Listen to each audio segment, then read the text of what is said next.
on the deterioration of Arab economies. Good afternoon.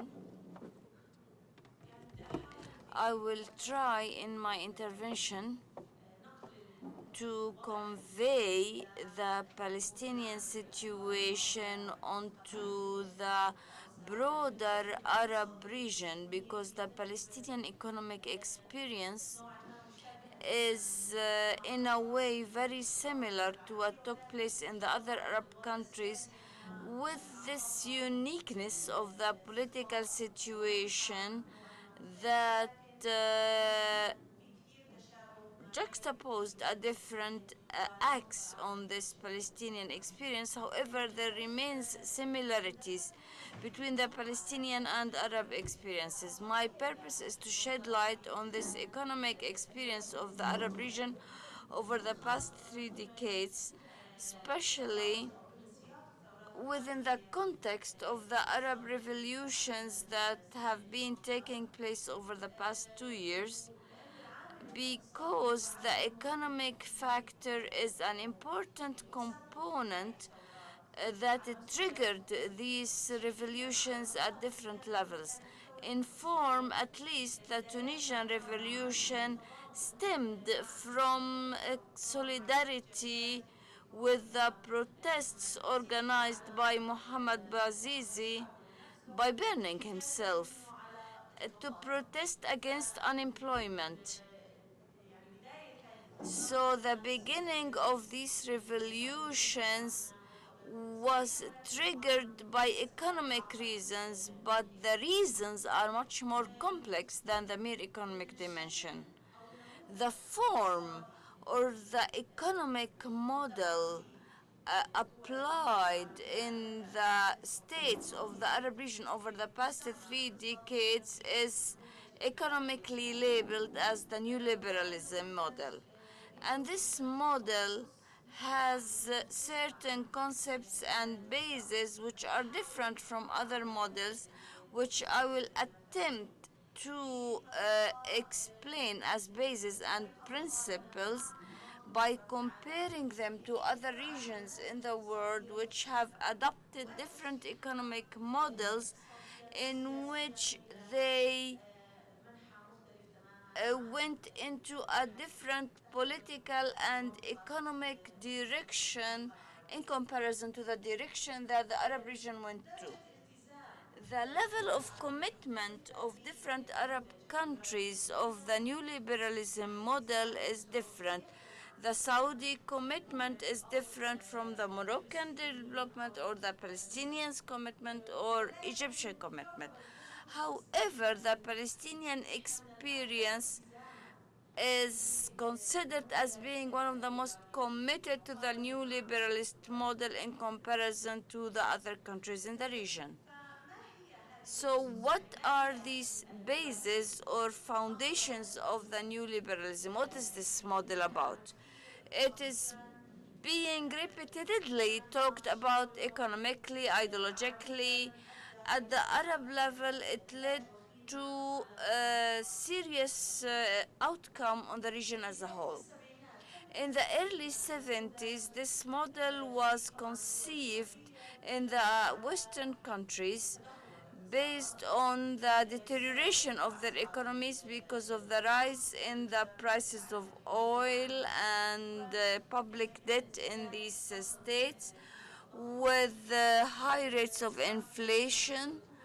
And we had a strong labor movement that was accelerating and paralyzed the economic wave in these countries, in addition to the deterioration of the Keynesworth, which is the gold calibration, as it was called in Arabic, that is, in which case the exchange rate of dollar was linked to the price of gold and then it was disengaged.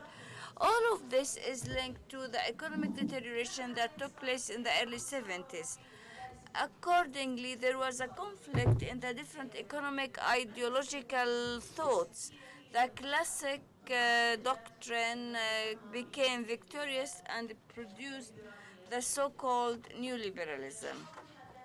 Before that, we had the welfare state example, which was put aside and replaced by the new liberalist model, which was then exported to developing countries, including our own, through multinational organizations like the World Bank, International Monetary Fund, which preconditioned its donations and loans by the implementation of certain directions whose application will enable disbursement of such grants and loans.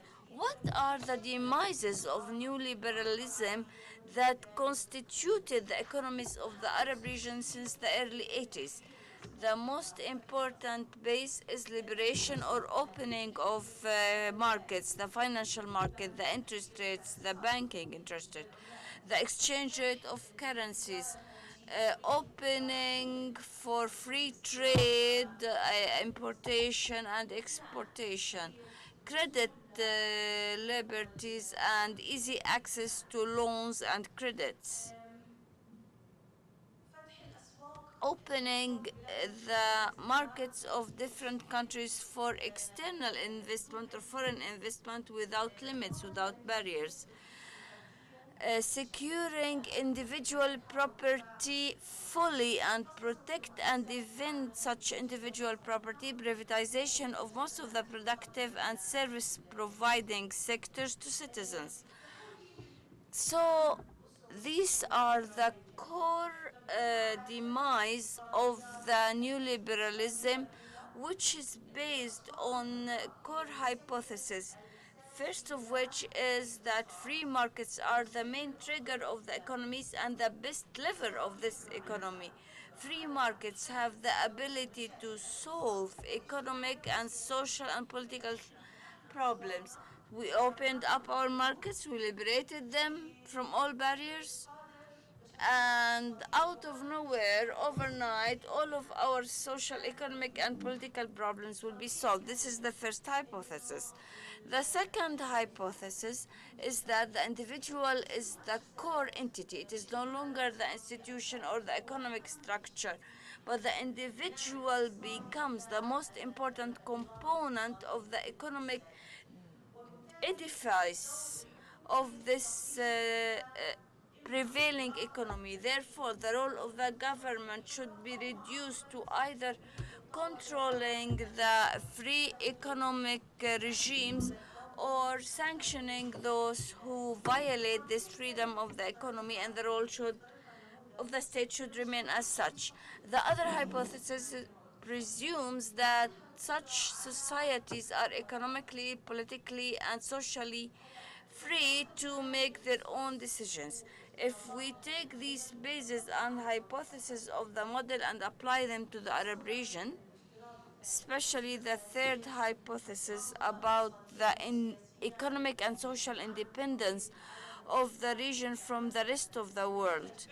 For example, the model considers Tunisia capable to the same extent as the US in terms of making its own decisions or intervening in other countries. So these are the demises of the model which was applied in the Arab region over the past 30 years. And the outcome in the Arab countries was collapse of the investment, especially in the productive sectors, namely industry and agriculture. We have an Arab region which is now suffering of escalating unemployment rate that are higher than any area in the world. It is also suffering from income disparities between the rich and the poor more than any other region in the world. The Arab area has a GDP per capita which has not grown since 1980, whereas in other regions in the world it increased from one double to five folds. And the other parts of the world I'm referring to are the developing nations here, like Latin America, Africa, in which the economic growth and development in the poor countries of Africa was better than the Arab regions over the past 30 years.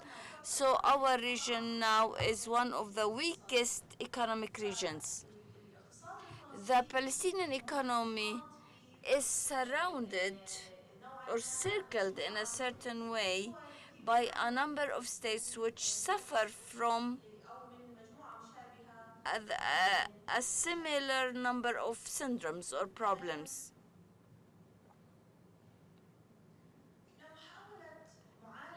In an attempt to remedy the new liberalist model that has been in application in our area over the past years, in the late 90s, it appeared that this was not successful, not for developed or even developing countries. So the remedy was by improving the role of institutions in the economic action. In other terms, it went into increasing transparency and more democratization, fighting corruption. These were attempts to save the countries from the outcome of the new liberalist model on the ground. However, of course, there were the basis on which this model was demised led to the collapse of the economies. Therefore, providing remedy of some of the syndromes regarding the role or non-role of institutions will not help in the salvation of these economies. If we compare the model applied in the Arab region with other models to see how other parts of the world applied different economic policies that help them harvest different economic results. We compare it to East Asia and we see how the difference in the economic policies that had begun in 1957 when the economic standard in the Arab area and East Asia was comparable. We started from the same starting point. The differences began in the early 80s and it was mainly in the economic policies. I will give you some examples. Some of the economic policies in East Asia applied an industry promotion policy as a developmental policy, and therefore they invested heavily in human resources. They invested heavily in human resources through education and health. In the Middle East, and in the East Asia, they focused on the quality of education, but in the Arab area, we focused on the quantity of education, another form of education. The developmental tools are focused on import rather than export and manufacturing. Another difference in the policies between East Asia and the Arab region depended on how the state addresses industrialization. The state played a major role in East Asia in the protection of the markets, the domestic markets, and imposed customs duties on important economic sectors while the Arab countries were reducing economic tariffs on their markets. The East Asian countries uh, expanded their sectors and helped the different economic sectors in their integration in the globe, but the Arab states left their hands up and it was up to the individual to maintain his or her own economic practice. Countries of East Asia prevented consumption-based credits or loans for consumers' purposes, whereas the credit was open.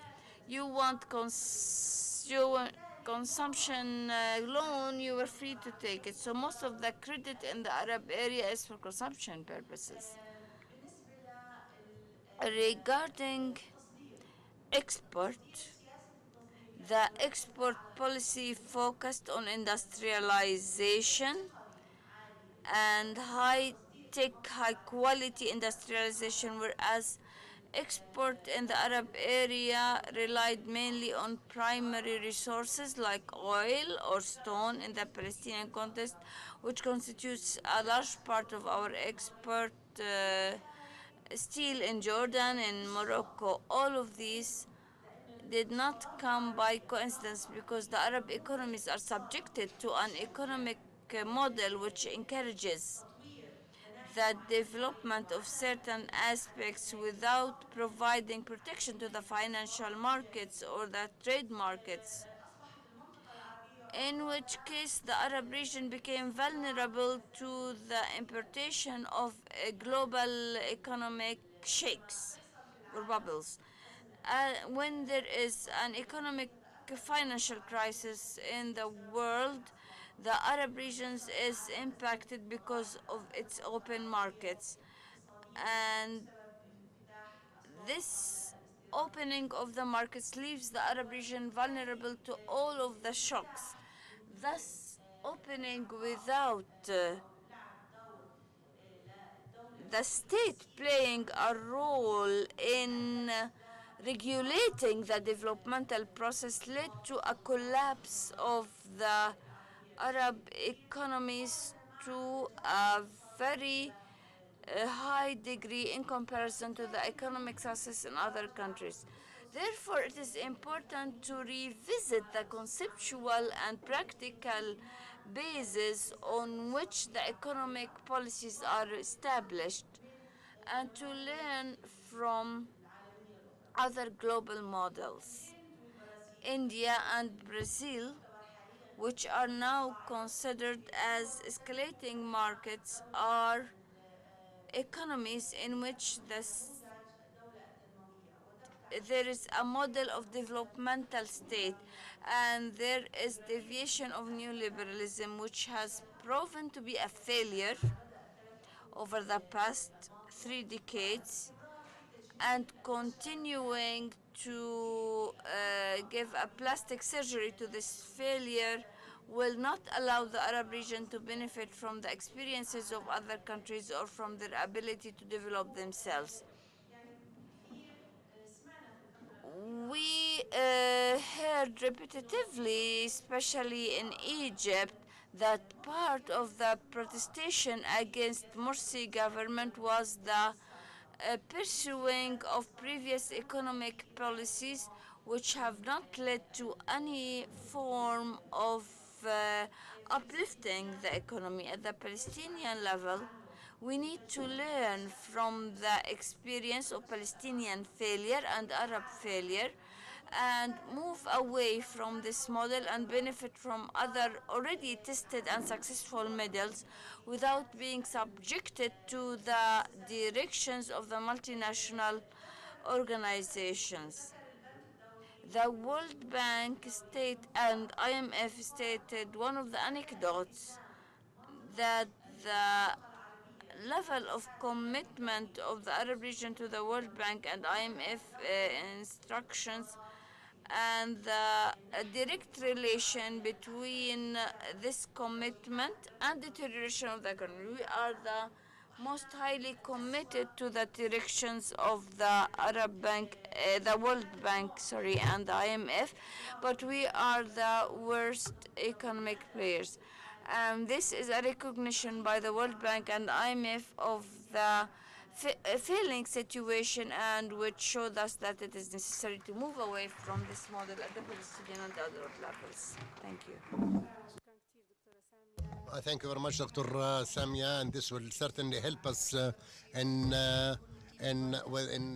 Dr. Rashid and find solutions for the difficult economic situation. The last intervention is for Dr. Hunaida Ghanim, the director of the Palestinian Center for the Israeli Studies, had a certificate from the Hebrew University and specialized in cultural studies. She has many books published on the social role of the Palestinian intellectual after the Nakba, in addition to writing on Palestinian women and their social and political status. The title of the intervention is Reproducing or Producing Jerusalemites as Rogue.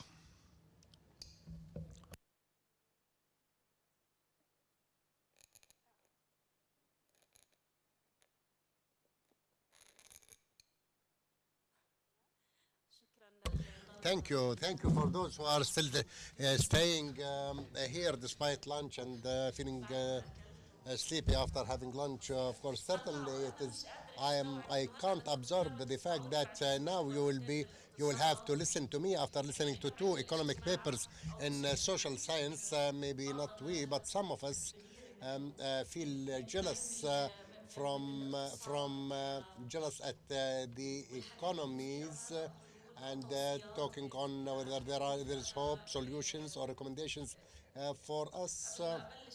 Before I start representing what I have in my pocket, I want to involve you in a state of hesitant state or a kind of thinking that has been overwhelming me since I was requested to present a paper on reproducing Jerusalemites as rogue.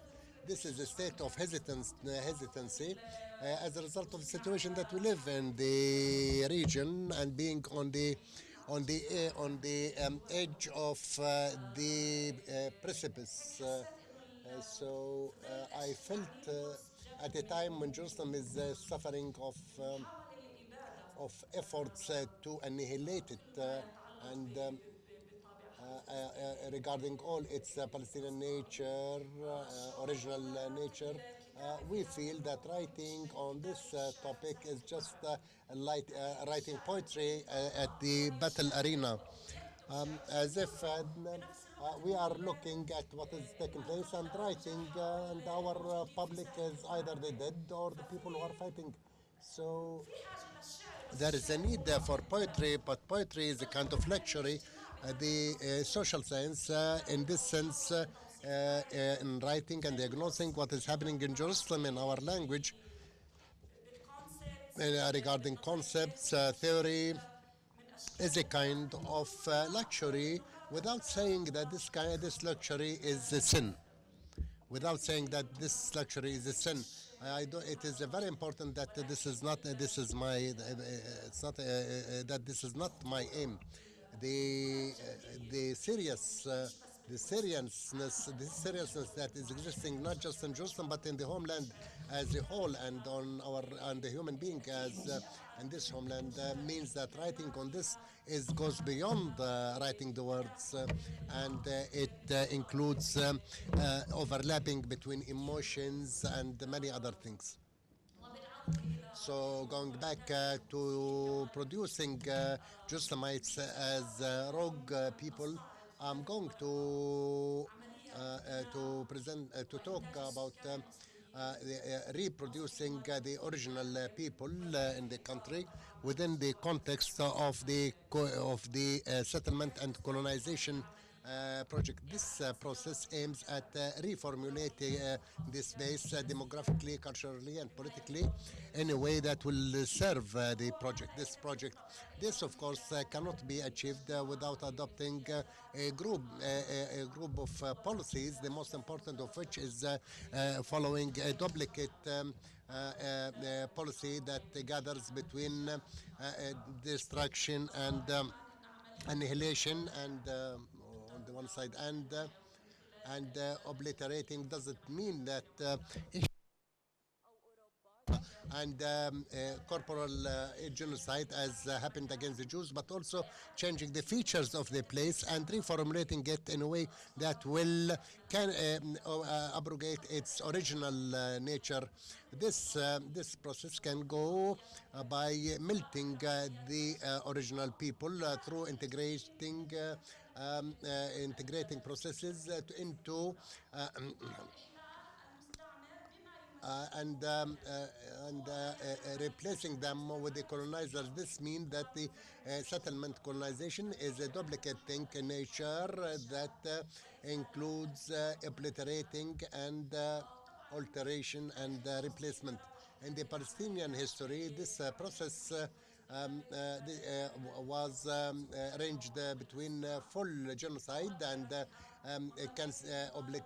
obliterating the names, and as well from one hand, and transfer and follow up, and obliterating and removing is not the only thing linked to this settlement and colonizing, but it is a principle that is reorganizing principle, because any settlement or colonization is in nature is an eliminating one without being a genocide in the sense of genocide. So the colonizer, when it obliterates the names, not because they resisted them or because they have such a whim, but because they do that. But if it was so, then villages that surrendered and raised the white flags would not have been demolished, but they wanted the land, in fact, to be ready for building their project. So this invasion is not a passing by event. So removing and is a collective one, and doesn't aim at removing the original people and replacing others, but also to obliterate their names from the time and place spaces, and to colonize the history and the space of the people, and to and if I do, if I want to just mention a remark, it might be very interesting that the the the curses that are most the harshest in Hebrew is to obliterate and to remove the name of someone. So this is the harshest curse in Jewish religion. There are in the execution of traitors in the Roman Empire, they were not satisfied with just executing the person, but to remove the name of the traitor from the civil registrations. So removing and the names of the Palestinian villages from and to replace them with other names was not just to obliterate and to destroy the place, but also to remove the names of these places. And for Jerusalem, Judaizing Jerusalem was the code, the Palestinian code for naming the colonizing project in Jerusalem. It is also an Israeli tool in obliterating the place and to prepare for what will be existing.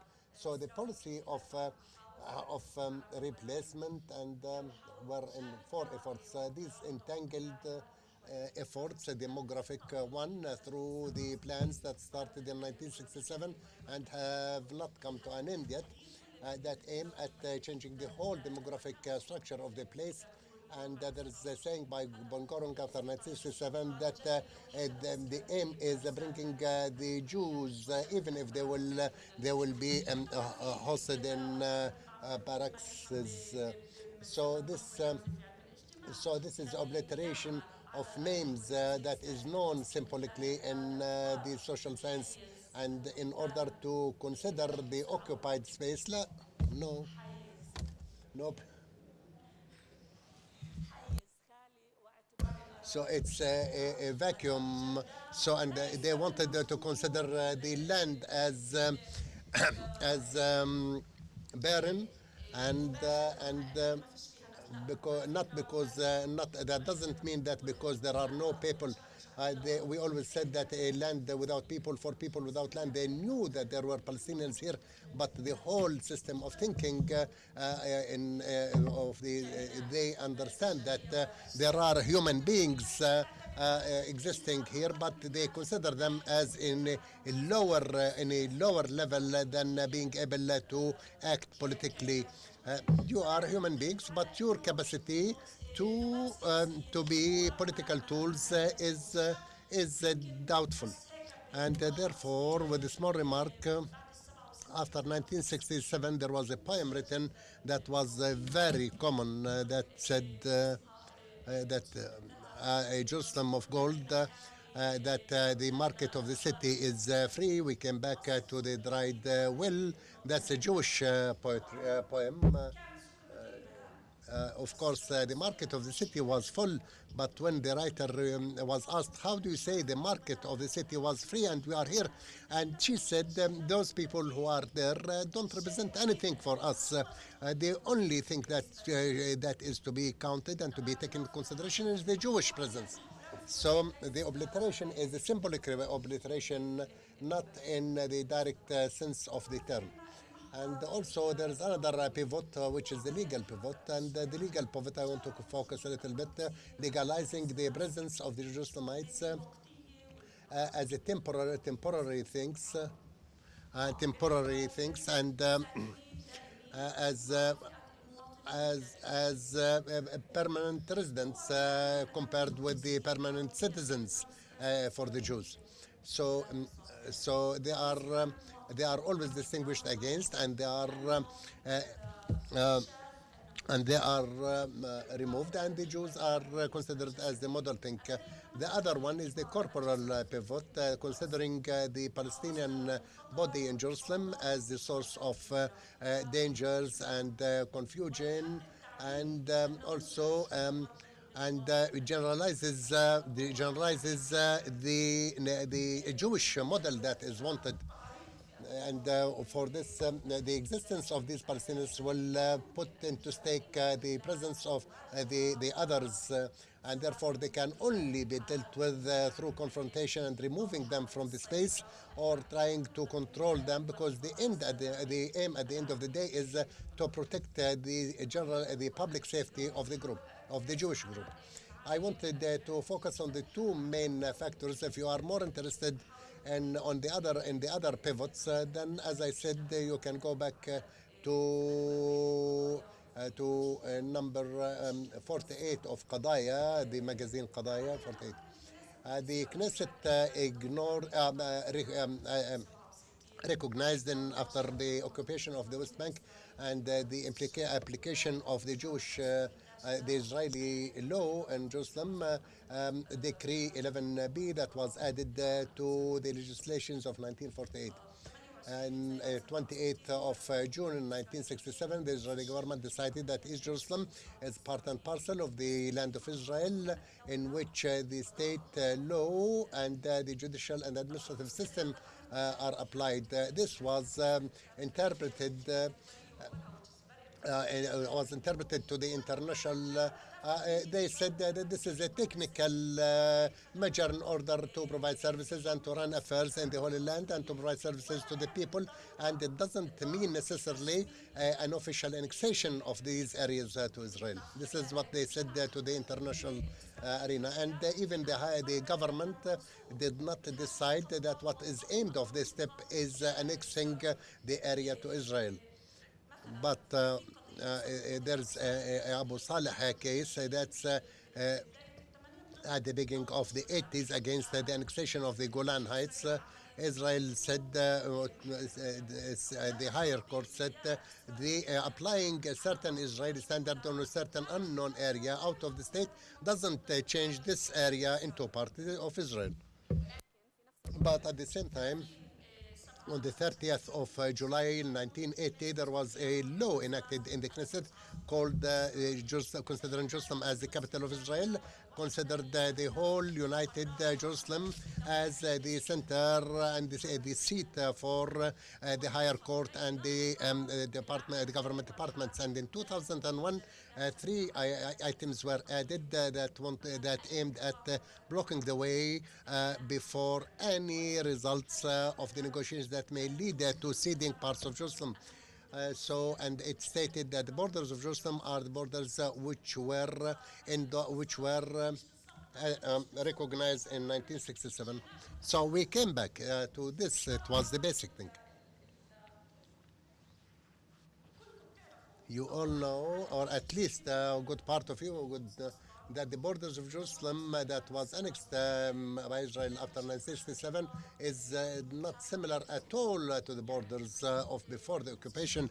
The borders of East Jerusalem before the Israeli occupation during Jordanian time is no more 6.4 square kilometers, while the Israeli borders of Jerusalem is 70 square kilometers, which means 91% of the land annexed as part of Israel were not part of Jerusalem before the occupation. So you can understand it the way you like. In addition to that, we don't want to indulge into more details because there are many details that are very interesting. This land includes the land of 28 villages without their residents. A good number of them are Jerusalem, and some of them are belongs to Bejala and Bethlehem. And the confiscation of land, land was confiscated by considering the population there as absentees. So and there is a serious work going on nowadays by the Israelis that we should be aware of. Now, the legal, well, this played an important role in implementing the colonial projects in East Jerusalem. After the occupation, the Jerusalemites were included under the Israeli law, contrary to the population in the West and other areas of the West Bank, by giving these people a status based on the law for admission into Israel of 1956. This was aimed at organizing the admission of foreigners who don't have the Israeli identities. They allow the Jerusalemites to stay there and to deal with them in a different way than dealing with other citizens in the other parts of the West Bank. Sociologically, the rogue can defined are those who are out or deserted from the law, and they are not discarded. Um, they they are related to a temporary moving unstatic situation, and they are related to an illegal action.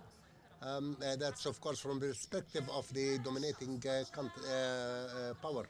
So those people are violating the borders, and therefore in the Arab dictionary rogue is the arrow that is out of the part of the arrow which is out of the borders, and part of it is inside. So it is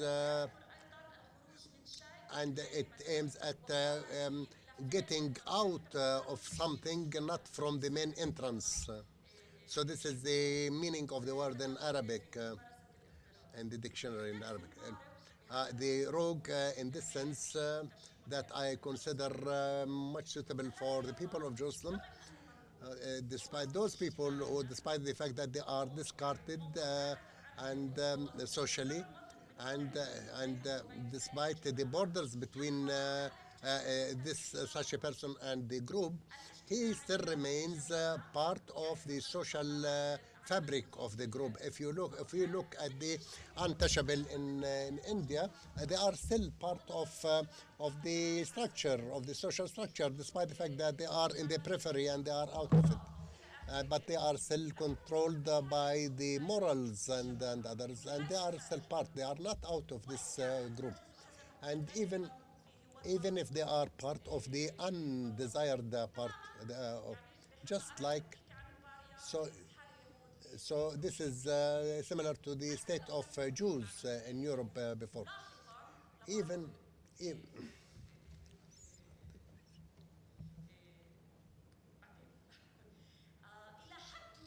to a certain extent, however, to a certain extent, and I think this may raise some discussion, I believe that this is a situation, to a certain extent, this is a situation of the Palestinians in Israel. those who, despite the fact that they are unwanted in the state, but still they are part of the citizens group with whom they are dealt with, even formally, as citizens, despite the fact they are in a lower status in the state, and there is discrimination against them, and there is control against them, and therefore the rogue is the one that there is a continuous efforts to get him out or her out of the group, to get them out of the space first, and then through get them out of the place through some actions and activities that aim at getting such rogue people out of the space. If we look after the annexation of Jerusalem with the new borders of 70 square kilometers, there was a census done in Jerusalem. And according to that, 66,000 Palestinians were given the status of permanent residents. And while all others who were not in Jerusalem during the census were exempted or excluded of that. As I said, this relied more on the law of 1956 of organizing the admission of foreigners into Israel, and this status is given to everyone who is not an Israeli citizen. And this law considers every non-Israeli citizen can come to Israel according to a permit or according to this law. So in order to be in Israel, you can only be exist in Israel if you have a permit or ole, which is a certificate of immigration, or according to this law. Those who are not Israeli, so they will have those who are not immigrants, or they should have a permit to stay there. There are permits to pass through transit for 5 days or few months, and you have a permanent license to stay. Or so, regardless, according to Article 214 of this law, the Minister of Interior in 1967 granted the population of East Jerusalem a permanent residence in Jerusalem, and based on that, this resident can get some of the rights, like the rights of citizens, like the mobility right to enjoy health, education, and social insurance, and to take part in the elections, and to so the political and practical to classify the presence of Palestinians is decided through the colonial and colonial relations, and it's different efforts to organize the admission of this. In addition to that, take into consideration all those who are this deals with the Palestinian, the presence of the Palestinians as contrary to the status of citizens. And the Olay is an immigrant, is a possible citizen. So here we can get the meaning, which means stereotyping the foreigner, changing the citizens, and return the Jew colonizer into the real citizen. The law details many of the cases in which the Minister of Interior to withdraw the licenses of residency. Um, and this means that allocating the residency or withdrawing it is according to the whims of ministers, which opens the way for assuming harsh policies. It depends on the whims of the Minister of Interior, Israeli minister. There is no clear definition of the residence, and with the exception of the law of admission to Israel, there is no reference in the Israeli laws to the residence residents as a legal group and except in the national security, and later in organizing the presence of foreign workers in Israel. This residency depends on the situation, and they are conditional to proving, of course, proving certain conditions that will enable them. Among that the center of their life is in within the borders of Israel. This is the social insurance. It means that the person whose centers is in Israel, the residence place, the place where children educated, political education, whatever activities they have. Those who allege that they are residing in Israel, they have to prove that. If they fail to prove that, within the borders of Israel, then the residency, the status will be withdrawn from him, and he will become illegal residence in his own country. But what is the borders of this state? Who defines these borders? This is unknown. How within while there is a Jewish settlement in the occupied territories, then how the legal and illegal areas are defined? These are the questions that become a source of manipulation. So according to the Israeli law, the settlements in the West Bank are places of Israeli power, while Ar-Ram and Dahit al-Barid and areas within the wall of Beth Hanina are out of the borders of the state. They are foreign areas. They considered foreign areas. So a person in Kufr Aqab is inside the state, but those who are within the wall in Beth Hanina at the American school, he's out of the state. So the status of the residence is different from the status of citizen. Citizenship is given to the person all life, and it will be very difficult to withdraw it except in very complicated measures mentioned in the law. And citizens cannot be withdrawn from someone who leaves the country temporarily or even for years, or finally if in case the immigrant. But those who have the status of residency, then their presence is conditional, and it will be very easy to withdraw it. So even if they move to another country, but this residency is different from the license for permanent residency that is given to foreigners. Now, if you go, for instance, if you are a foreigner goes to another country, someone goes to another country, they will finally be given a permanent permit to stay, or finally they will can get a passport. The contrary happens in Israel, and the contrary happens with the resident. Uh, so because this is conditional residence, and he has to prove that the center of his life is in Israel, and this will lead to excluding them and removing them out of the place. For the first glance, the status of the residents is better than the status of a subject. The people of Jerusalem is much better than the situation of the West Bank. They say because the people in the West Bank are considered as subjects, and not because they are something, but because they are nothing. The state dropped them down of its calculations. So these people are nothing while dealing with the. So those Palestinians are not part of the political and social landscape, but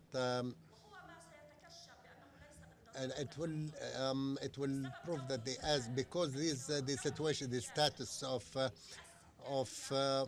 those people that is included in the and the demographic calculation of and the ideological calculations and political calculations, and at the same time they are part they are part of the calculations of the state, but they are the part that is undesired. So this defines So the task of the state is becomes to besiege them, to reduce their presence, and to control them, and to keep them as much as possible away from the wanted landscape. So all the plans that all plans seek to control the demographic trend, the demographic danger, the the presence of the people. I know that I have exceeded the time. Apparently, uh, the time was not. Time doesn't allow me, so I apologize for any missing of the translation. She was going in light speed. Thank you. Thank you, Ms. Hunaida. There is some time now for questions and answers.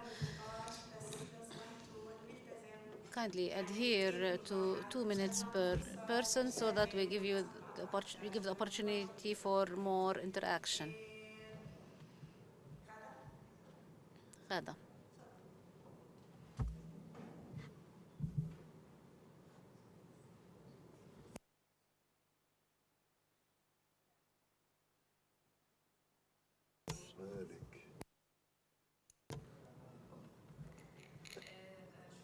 Thank you for the uh, presentations that were great and very useful. My question is addressed to Dr. Raja Al-Khaldi.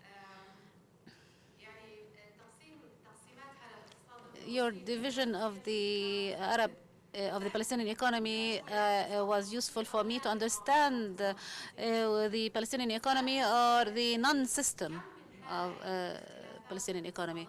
My question is, to what extent this differences in the Arab in the among these regions, to what extent these differences are structural and or non-structural. I'm trying to be optimistic and to see whether we can link this non-economic system with the non-political system.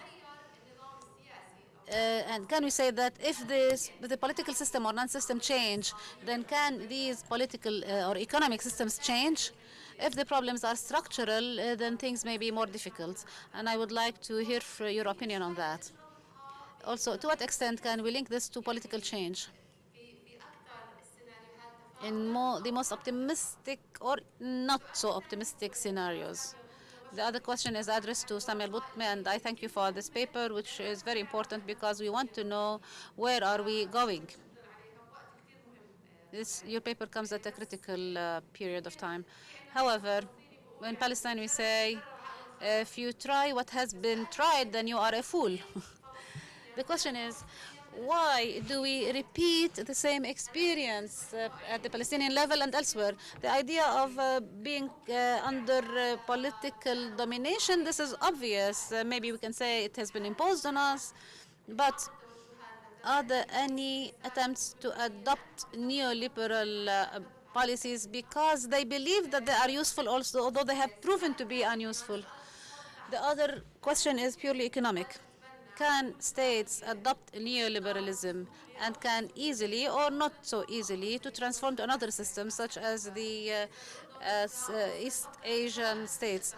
If Egypt, for example, thinks I don't want to adopt this system, to what extent is it easy for Egypt to change it into another system? Thank you.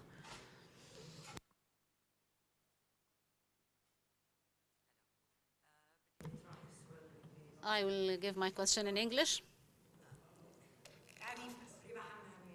ريما حمامي من جامعة بير زيت. First question is to Raja. Raja, I wanted to thank you a lot for trying to make a much more complicated understanding of the Palestinian economy. But I felt that somehow in the model that you were building, that there was a main player or a main dimension missing. And that dimension, I don't know, we could call it the humanitarian economy, the donor economy, the war economy, or the imperial interventionary economy. As we know at various times here, up to 30, in Gaza sometimes up to 50% of the labor force was dependent on the public sector. Those public sector payments, most of the public sector payments linked to the PA and also to things like UNRWA comes from international donors. And then a huge part of the economy depends on those payments, right? So it's not just who's got a job, but it's also the wider public who's dependent on those jobs. And it seems to me that that is a huge historical break with the structure of the Palestinian economy in relation to Israel following Oslo, that we had a major restructuring of the kind of dependency we had on Israel because we had a third interventionary player in the picture, which is a major one. And that there are all sorts of political dimensions linked to that. And it also, I mean, it just plays a huge economic role here, plus has major political implications for how we act and what we do. And just to say, Gaza also has a humanitarian economy, part of it paid for by the same players, the Americans and the Europeans, but also a parallel world one of Islamic and Arab solidarity. So they also have a major external player there and an interventionary economy. That then links to my question to Samia. Really, thank you so much, Samia, for opening up this discussion about neoliberalism. My question is, in our context, we know that both the PA and also the World Bank and the IMF and all of the donors here who impose certain kinds of policies on the PA, we have a whole discourse of neoliberalism, right?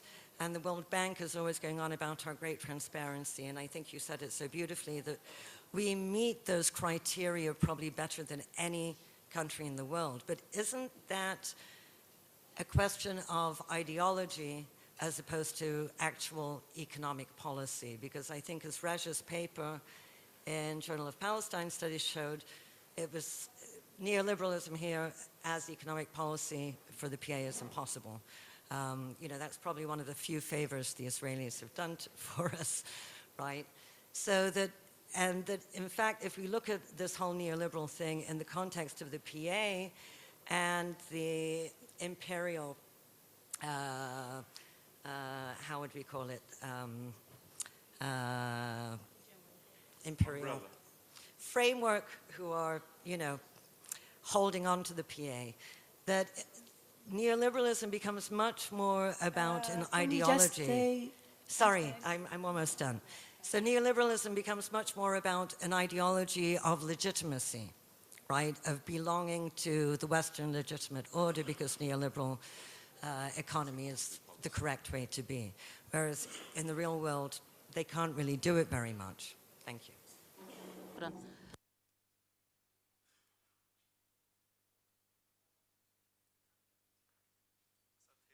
Good afternoon, and thank you for your presentations. Samir Hlele.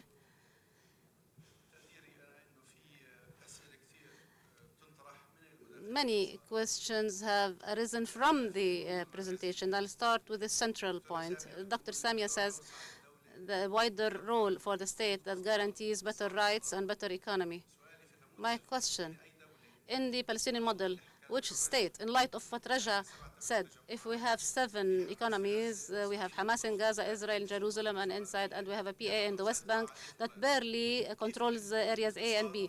How can we have an economy based on the role of the state when we have a dispersed and fragmented state that doesn't have a strong economy, and you want a role for the state? Who will provide for the state in its developmental and social and economic roles? This is an important question. I believe, and I disagree with, and I say that the private sector maintained the unified Palestinian economy, and what let an economy such a company such as Bank of Palestine and Paltail operate in Gaza and in the West Bank currently under the Hamas and the PA authority. This is what unified both regions. The political system or the economic system exists, but it is weak. It is threatened by Israel on one side and by Hamas on the other side. And frankly speaking, there is a responsibility on the PA. Now, 15 years after the inception of the PA has not changed the company's law of 1929, the Gaza, while in the West Bank it is a 1964 law. So the legal framework to solve problems related to the culture of economy still have varied sources, the Jordanian source and the Egyptian source. This is a role that was not played properly by the PA since 1994, in addition to other cases such as land registration and others. But there is a system. I believe that the West Bank economy, which constitutes the majority of the economy of Palestine, aside from the 1948 land, and because the West Bank economy constitutes around 75% of the national income, and in normal situation it was 65%. This economy provides for the Palestinian question itself. Who spends on the diaspora, on the embassies, on the refugees, who spends on the Jerusalem? In the end, the West Bank economy, and because it brings 65 to 75%, according to the Samia Butmei's definition, it is a neoliberal system. This system provides for the PA itself and for the question itself, and I believe that there is one system, and we are not fragmented in 7 or 8 models. It is one model, but it has been stricken heavily. The last point is that the Arab area did not fail in implementing the neoliberal system. It did not even implement it. The Gulf states implemented it and have $83,000 per capita income, and around 65,000 in Dubai, which is much higher than Israel and several Western countries. The failing system was in the countries that did not implement: Syria, Sudan, and Egypt, except for recently. The countries that achieved some prosperity was Tunisia, Jordan, and Oman, because it was not reliant on petrol. I believe that the simplifying the description of the problem. And just to remind you, the neoliberal system in the United States in 2008, had it not been for the state that rescued the companies and pumped millions of hundreds of billions to rescue the private sector companies, it was understood that in America, the role of the state is essential. But this concept itself has fallen in 2010, 2011 in Europe, when the states themselves failed and they wanted other parties to support them, such as Greece and Spain. So both models failed 2 or 3 years ago, and there is no model in Southeast Asia that is similar to our situation. In Southeast Asia, they have an iron people, an iron state. It has nothing to do with the Palestinian model, and is not close at all to the Palestinian model, and we must be careful in replicating or imitating this model here in our country. Mamdouh Al-Akir from Muwatin. My question is addressed to Dr. Samia, and it may have within it an answer to what Samir said. You mentioned, incidentally, that implementing the neoliberal model in the Arab region and in Palestine was not a coincidence, as if you were saying that there is an agenda. And I immediately linked what you said to another dimension, that the World Bank and the IMF not only asserted or commended the compliance of the Arab region to the instructions and determinants of neoliberalism, but moreover, they lied. So when there's a report that says that there is an 8% or 9% growth rate in Palestine, this is a lie. Obviously, there is an agenda. And I hope you can elaborate on this point. Thank you.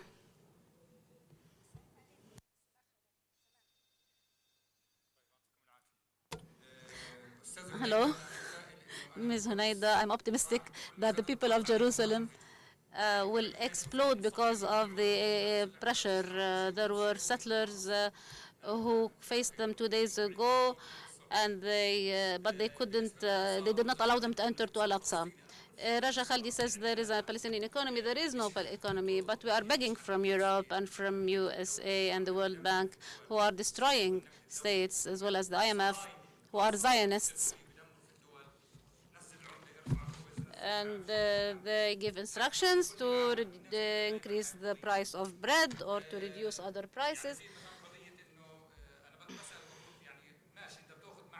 Fine, you take a salary. The question is whether those salaries that you take and maybe they don't cover you till the end of the month.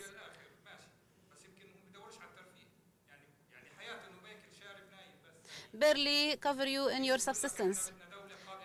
And then we speak about a viable state. What do you mean? Are they going to put us on resuscitation? Is it only about food and bread? This is not the case. So don't blame me if I do anything as a Palestinian. I want to improve and to develop. I want to produce. I don't want to continue begging.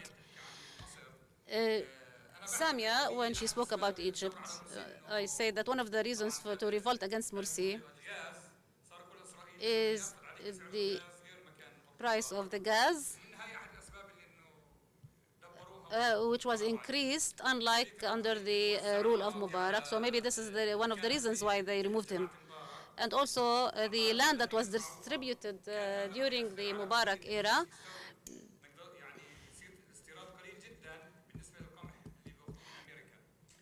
or the land that Morsi distributed in order to stop importing wheat. That's why they removed him. Please give us a relevant question. It is difficult to fix in 1 year things that have been destroyed during 30 years. This is what he was trying to say.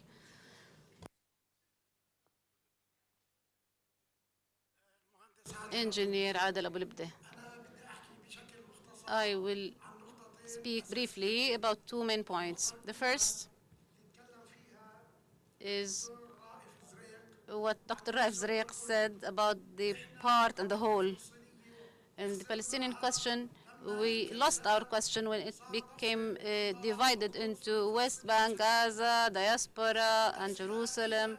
This fragmentation ended the Palestinian question. This is my first point. The second is that I wish to thank Ms. Hunaida for her sufficient explanation about the applicable laws in East Jerusalem.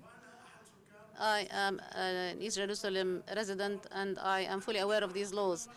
I will not discuss the laws because she has covered them fully. But the annexation of East Jerusalem to Israel is in contravention with international law, particularly Resolution 242 and 338, which were approved by the PLO and which the PLO considered as a foundation for negotiations, and the issue of Jerusalem was left to the final status negotiations. How did Israel accept that Jerusalem would be one of the issues to be discussed in the final status negotiations?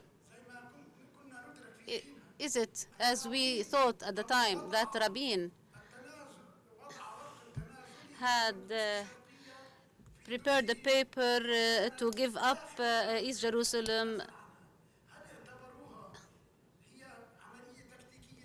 Was it a tactic?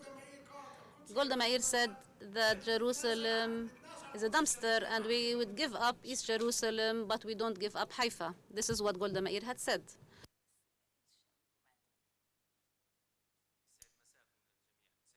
Good afternoon, Samih Shazi, citizen. We have two more, and then we give the opportunity for the speakers to respond. In brief, I would like to respond to Mr. Rajal Khaldi.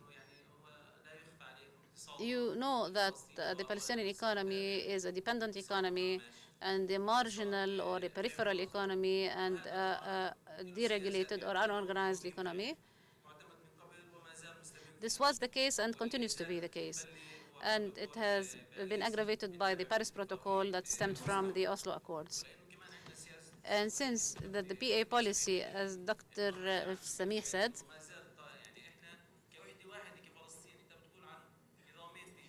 we have two trade systems for the one unit. There is one in the West Bank and another in Gaza. Moreover, it is not a problem if we adopt a different one law if it suits us, but we never updated these laws, especially that we have specialists and we have people who can work on legislation, but these laws were not updated. But I was surprised that 2 days ago the Minister of National Economy said that there will be a review for the investment promotion law. The investment promotion law has not been implemented fully so that I would update it. The point that there's another point that I'm going to say now. If I want to serve citizens and people, I work on privatizing services. But the Palestinian Authority has limited financial resources, and some existing companies in Palestine and some services that have been privatized require a reverse model, which is nationalization. Assume that the Palestinian telecommunication group, Paltel, if had it been nationalized and the income that is generated for the Paltel becomes the income for the PA, and if this income is invested.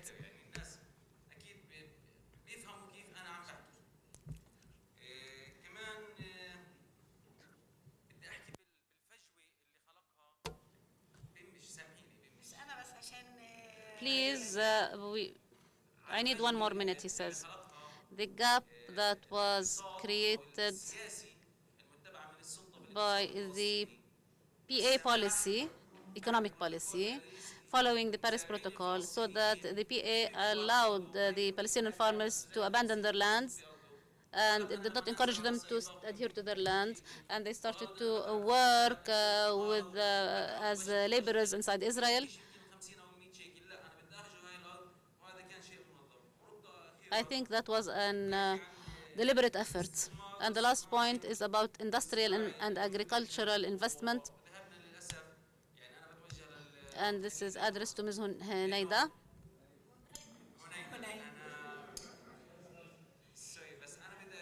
Sorry.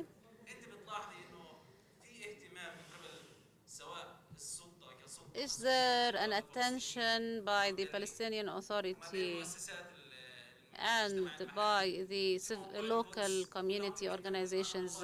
Do they heed about Jerusalem? Do they believe or think of supporting Jerusalem, particularly financially and economically? And this is something that we are entitled to do in accordance with Paris Protocol. Some people think that we are not allowed to invest or to construct in Area C. Who said so? This is not true. We are allowed to build and invest in Area C. Thank you, Dr. George. Thank you. I have one question, but I would like to comment. The topic addressed by Ms. Hunaida has been addressed in an article, and it is a very good article about the legal, economic, and social dimensions, and it is even taught in some courses in Birzeit. It was published in a specialized journal issued by Madar, or published by Madar. If you are interested, you can go to the article because she failed to cover all the aspects because of the tight time frame. Her article is excellent, but I forgot which issue. I have a question addressed to Dr. Samia and possibly to Mr. Raja regarding the neoliberal system.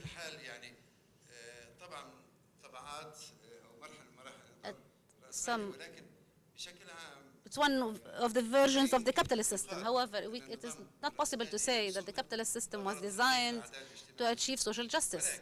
But my question is related to the Arab countries in general and particularly to Egypt.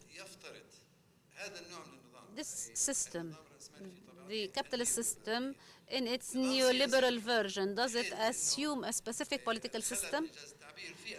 So that the defect in the Egyptian political system, which it is called the economy of influential persons, has it been possible because of the absence of a judiciary that enjoys integrity and transparency, especially during a... And my question is whether the efficiency of the system assumes a particular political system having, for example, an effective law. So, and this is where the defect lies, or the deficiency. Although we are aware that the capitalist system was not designed in order to achieve social justice. Thank you. Now we take answers. I will try to answer the questions directed to me regarding the Palestinian economy. At what extent is it distorted structural wise? Actually, the weakness of any economy in any of each area is structural. They have been accumulating to many decades even before the mandate.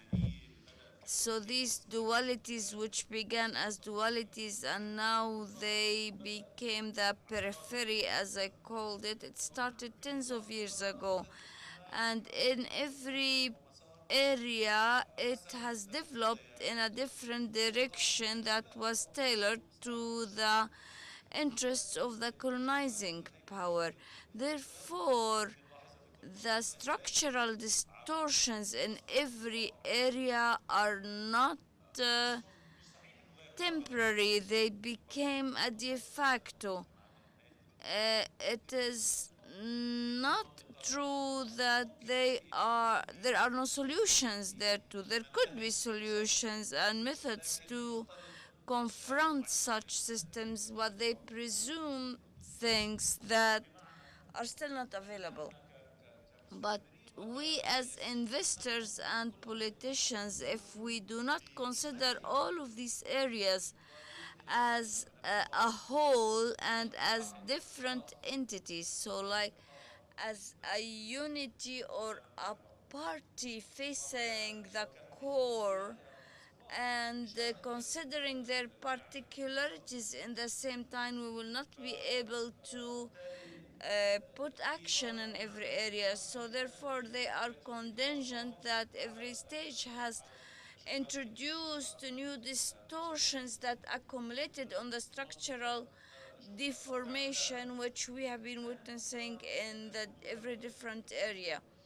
The second point regarding Rima's question about foreign economies and to what extent their intervention constitutes a kind of separate economy. I don't think that these funds constitute, which are being spent annually in Palestine in foreign aid, are not considered as a separate economy, but they are complementary. The provision of this aid was necessary to establish the PNA model, or the so-called successful Ramallah model, in the recent period. This bank credit, and they are being reimbursed by the donor countries through the salaries they pay. So as Jamil said today,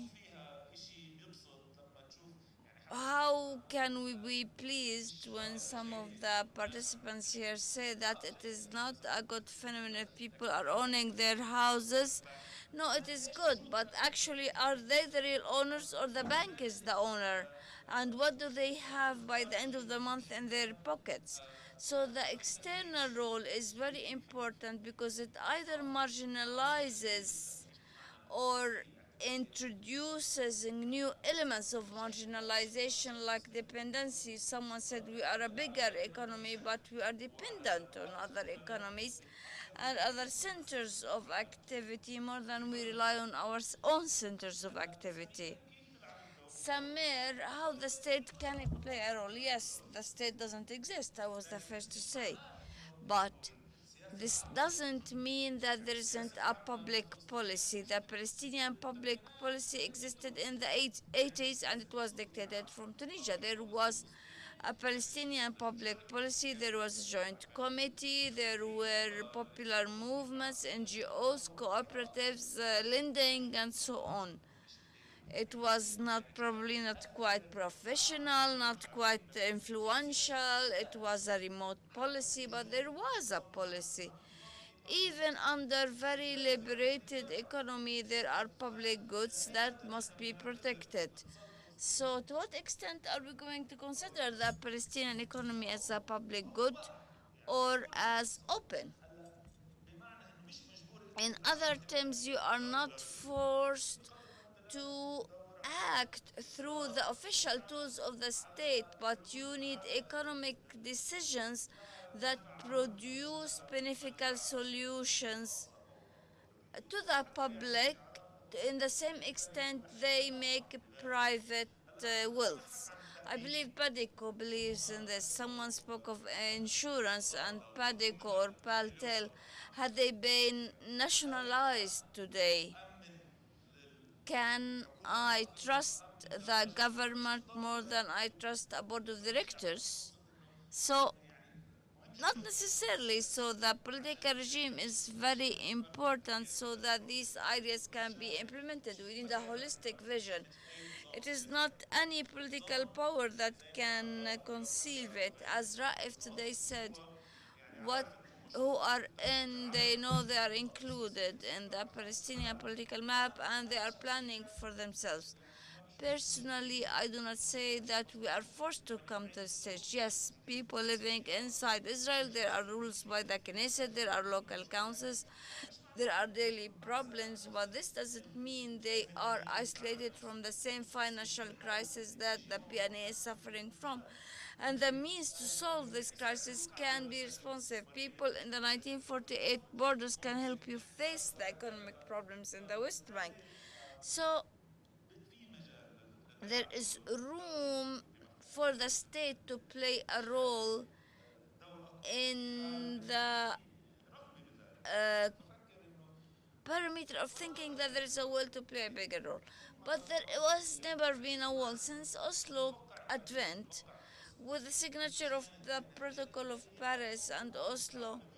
It was at the time of the summit of globalization, which Sami has spoken of in the 90s. So any Palestinian political decision maker at that moment and says in 5 years will be done, they would be willing to adopt anything brought by donor countries or the World Bank. I don't believe that there was buy-in at the time. Today there is a decision, and this is the proper economic system for Palestine. But when it was adopted, it was not for economic reasons to the same extent that it was for purely political reasons, because it was fit with a political program or agenda and collaboration with Israel. So now, 20 years later, we need to review this model and whether it is appropriate, especially if we take our results in the past 5 years. And that the West Bank economy is spending on the others. Yes, you have proven my theory. Those who live in the West Bank think of the West Bank. Those who live in Ramallah think the Palestinian economy is in Ramallah. The PNA was established by the PLO, which represents all the Palestinian people. Then it must spend on all of the Palestinian people, not only on Jerusalem, but also on the embassies of Palestine abroad. Since this is the hypothesis, we should not complain about it. This is a duty by the PNA to bear this large responsibility. Why do you find different channels to compensate for this cost?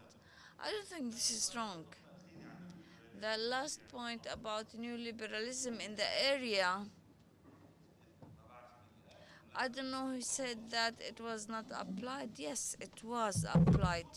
In Tunisia, in particular, Tunisia, Syria, in the last reports produced by the World Bank and IMF, Egypt, Syria, even Libya, and Tunisia, which was the star performer.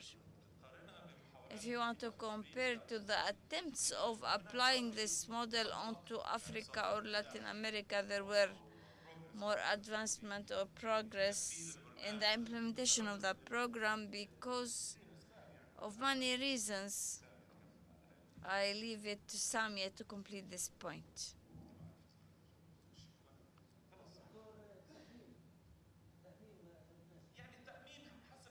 Nationalization depends on who nationalizes.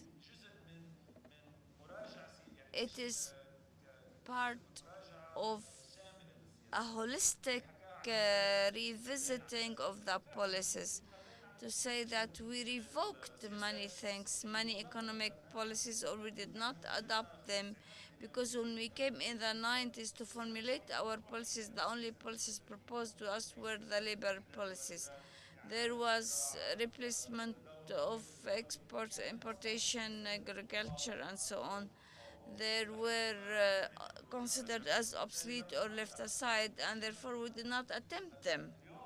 Today, we should not think that the Palestinian economic or political system is capable of implementing these policies today, because it is fragmented and it cannot extend its influence beyond certain territorial domain.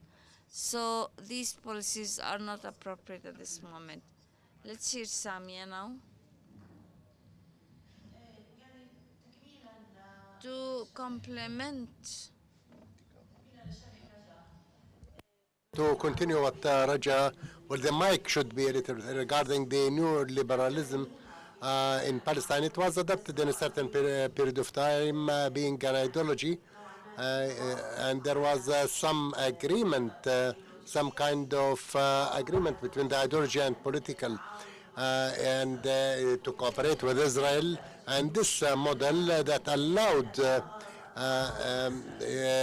allowed more cooperation with Israel in the interim period. To a certain extent, this is what called for using this model, and at that time it was the model presented in the Middle East for the economic solution in the region, and getting it out of the policies of state directing economies like in Egypt and some other Arab countries. Why do we reproduce failure or failing experiences and insist on them? The answer is in the conflict of interest of powers. We have the private sector that aims at maintaining a certain policies, economic policies, and we have certain approaches at the authority that aim at maintaining certain approaches that they believe beneficial for them. There are certain economic and ideological schools. Me and Raja belong to a similar school, but there are economists. But economists really defend the new liberal model as considering it as a successful model, and that the Middle Eastern experience is an exemption because we are culturally and therefore the new liberal model in the Arab region failed. So it is not, this is an exception. The capital model and the developing state it is a capitalist model. It is not a socialist one. The Eastern Asian model is not based on the capability of the state to intervene. Is not the only one, but using the monetary, the labor, commercial, and other things are differently used. So the total policies there are totally different from the policies applied in the Middle East, insisting on in the failing policies are due to the interests of certain forces. Most important is that the donor countries provide us support to the degree of our abidance by this model. So therefore, withdrawing from applying such policies that stick to such a model, this means that the external support will stop. The decision should the authority take, but it should be taken on providing a clear alternative. Are there countries that kept away from such a model? Yes, indeed. India was the most recent one, and Brazil. Brazil is among the countries that are heading towards the model the developmental state model where the state is interfering or intervening more, especially in the IT section sector. The India developed that not through the efforts of the private sector, no private sector, but through the directions and the intervention of the state. This doesn't mean that the private sector that there is no role for the private sector. Certainly, there is an important role for the private sector, but the withdrawal of the state from directing the economy, as it has been proved in the Arab region, has dire consequences. As for the policies and ideology, politics and ideology, this is important, and therefore I tried to elaborate on intellectual schools. The issue is not just policies. There are intellectual or ideological schools. When we talk about the neoliberalism, we are talking about a capitalist system of a certain type that complies with an international system that is controlling and also controlled countries. The advanced countries are those who are dominating, and the third world countries are those that are under control. So we are among these countries that we are decided by the World Bank and the Monitoring Fund to be consumers, to open our markets. They invest in our country, and when there is any problems, they can easily withdraw. So there is a kind of there is a need for this kind of people who are under hegemony, and we in the region accepted to be under the hegemony, while other parties of the world did not accept that. This is the agenda. This is the agenda in general. The agenda that is determining the new liberal system. It is an international agenda that part of it is dominating and the other part is under domination. Like, for instance, WTO. The WTO and the European countries impose customs on their imports, agricultural imports, with a very high rates, above 70%, while European countries within WTO fight fiercely for reducing the customs in Africa, for instance, that there should not be customs duties imposed on the European commodities, entrance of the commodities into African countries, while custom duties should be imposed at a higher rate on agricultural imports to Europe.